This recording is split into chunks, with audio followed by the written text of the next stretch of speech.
In today's video, we're going to talk about how probiotic foods may help ease your digestive issues as well as other menopause symptoms. We're also going to talk about why the balance of your gut bacteria is really important during menopause, and signs that you may need probiotic foods in your menopause diet. And keep watching because I'll be sharing my 3 go-to probiotic foods in my menopause diet. And this is one way to add probiotics in your menopause diet without breaking the bank and buying probiotic supplements. So if you're new here, my name is Shirley and I am a nutritional therapist with a 3-year diploma in nutritional therapy. And on this channel I share videos to help you manage your menopause symptoms with diet and lifestyle solutions as a holistic approach to dealing with menopause symptoms, or as an added extra if you're taking hormone replacement therapy or HRT.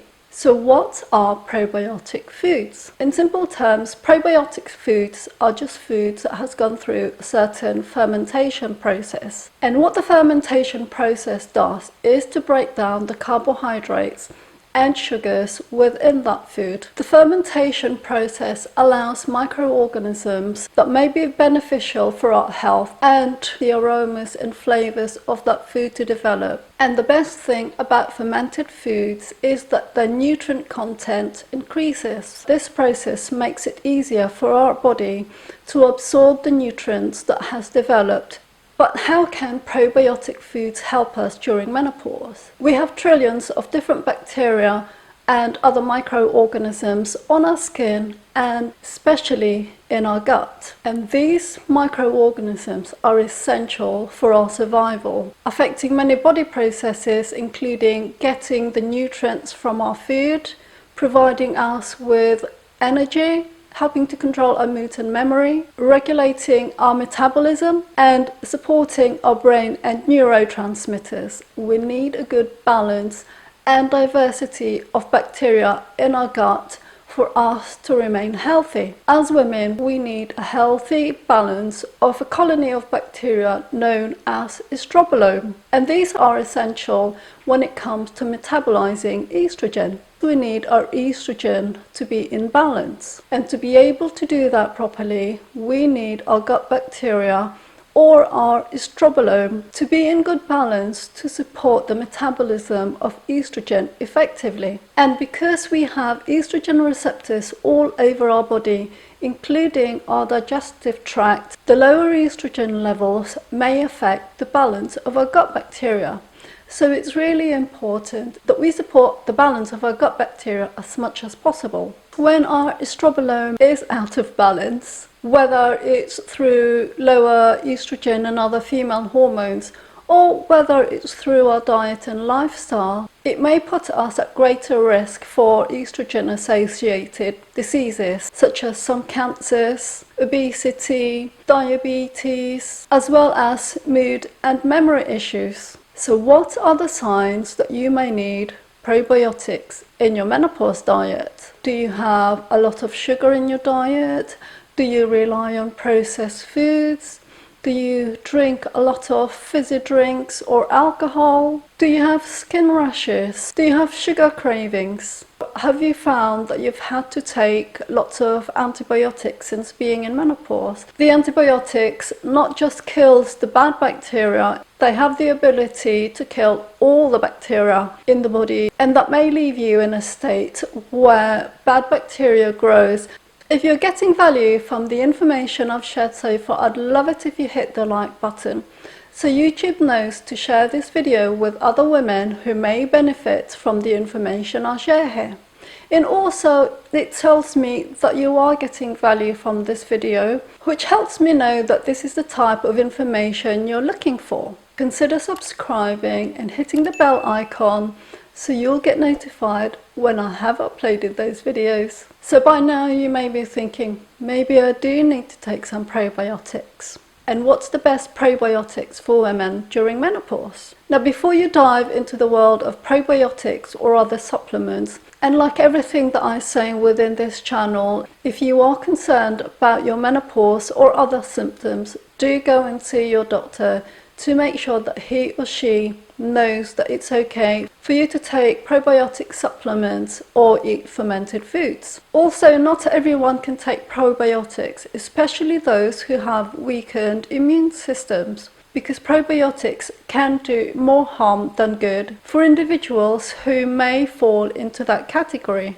And because probiotic foods do go through that fermentation process where they do grow microorganisms, this caution may also be the same if you do fall within that category. As the world of probiotic supplements is a long and complicated subject, in today's video I will be focusing on probiotic foods. And my first go-to probiotic foods in my menopause diet is apple cider vinegar. When I started my perimenopause journey, I developed digestive issues. As we age, our stomach acid and digestive enzymes naturally decreases. And this was my problem, that I couldn't digest protein foods effectively. We need a good level of acids in our stomach to digest our foods properly. The other important thing about having good stomach acid is that we need that acid to be really strong enough to kill potential harmful bacteria that may be riding on the food that we eat. And if our stomach acid isn't strong enough to destroy those potential harmful organisms, they can make us sick. We also need strong stomach acid levels to release other digestive enzymes and to close the sphincter at the top of our stomach to stop us getting heartburn.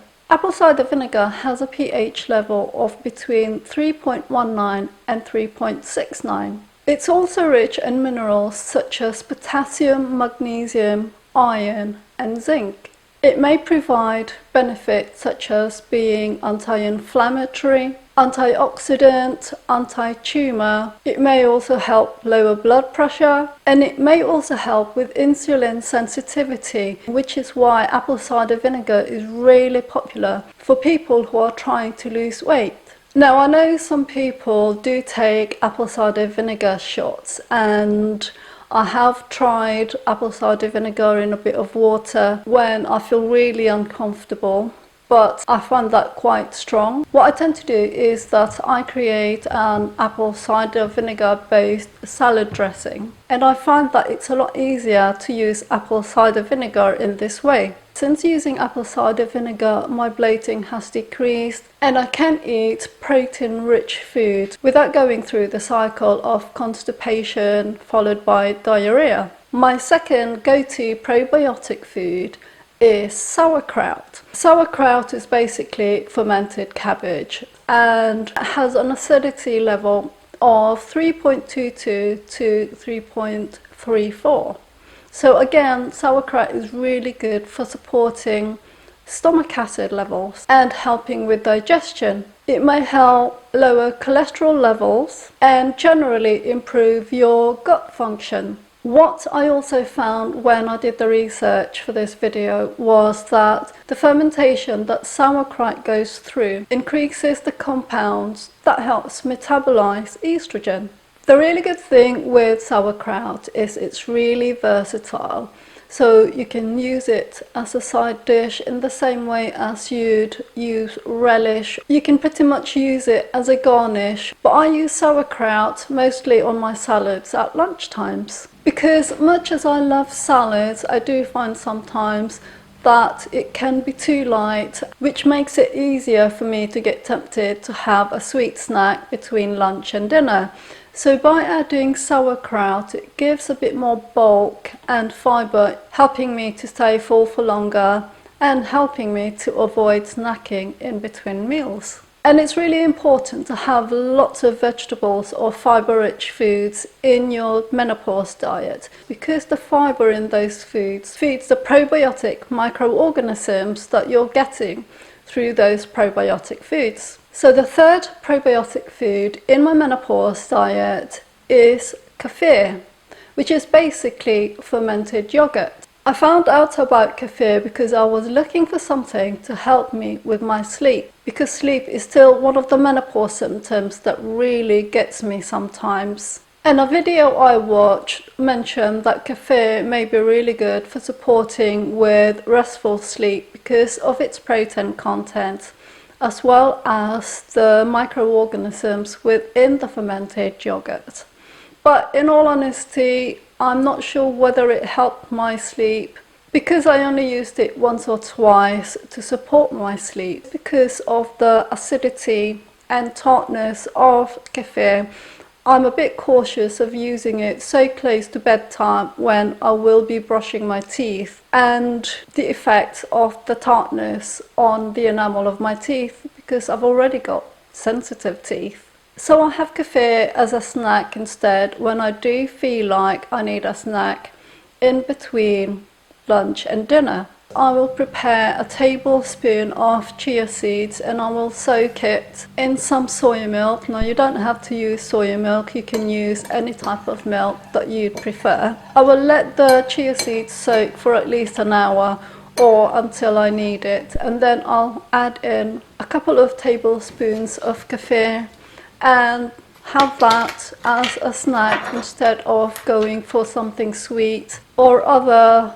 unhealthy snacks. What I've found with having kefir and the chia seed combination is that it's been really good for my digestion, and it's also helped regulate my bowel movements. From the research that I've done on kefir, the benefits that it may help is it may reduce the severity of inflammatory bowel disease, lower blood pressure, improves insulin sensitivity, lower cholesterol, and for us women, it may support bone health and minimize our risks for osteoporosis. And of course, it supports our digestion and the balance of our gut bacteria. Due to the fermentation process, kefir may be better tolerated if you do have issues with dairy. But if you really can't take dairy, you can also get water kefir, which means you'll get the benefits of the microorganisms without going through the issues you may have with dairy products. If you are a fan of kefir and have